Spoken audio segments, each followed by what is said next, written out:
8h14 agora.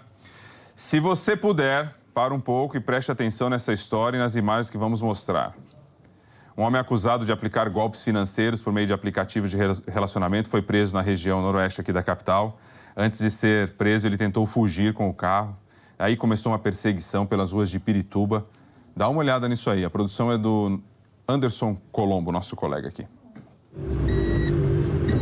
As imagens gravadas por policiais mostram o momento em que Renan Augusto Gomes percebe que está sendo seguido pela polícia.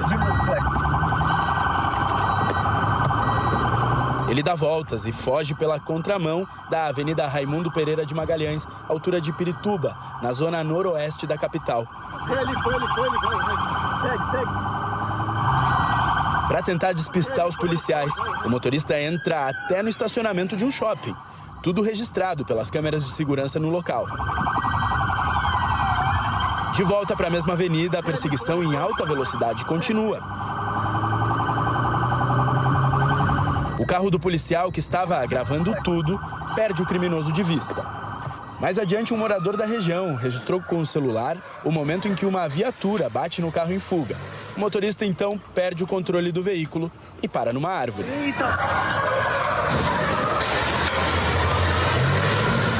Renan Augusto Gomes foi algemado e detido no local. Segundo testemunhas, ele bateu também em outros 3 veículos.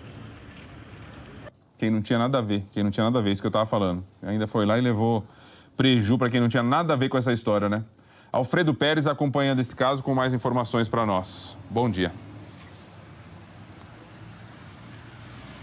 Bom dia, Rodrigo. Bom dia, São Paulo. Nós estamos em Pirituba, na Avenida Raimundo Pereira de Magalhães, zona noroeste aqui da capital paulista, para mostrar para você, ó, foi exatamente aqui que o carro bateu na árvore, então, e o conhecido como galã do Tinder foi preso pela polícia. Ele estava com a prisão decretada, em situação de procurado, estava foragido e, inclusive, de acordo com a investigação da Polícia Civil, ele já estava aplicando um outro golpe numa vítima que não chegou a perder dinheiro. Mas, de acordo com o delegado responsável pelo caso, estava perto de que isso fosse ocorrer.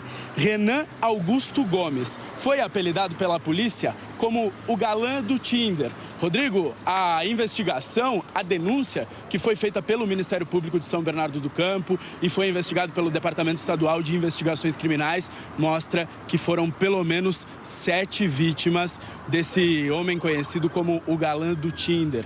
Ele contava uma história do estilo: perdi meus pais num acidente de carro em Araçatuba, no interior de São Paulo, estava com contas em vários sites de relacionamento e aí ele pegava esses alvos, essas mulheres que geralmente, de acordo com a investigação, estavam passando por alguma situação de vulnerabilidade. Imagina a crueldade. Uma das mulheres tinha acabado de perder a mãe, estava com o pai doente, se apaixonou por esse homem e ele costumava agir de forma muito parecida.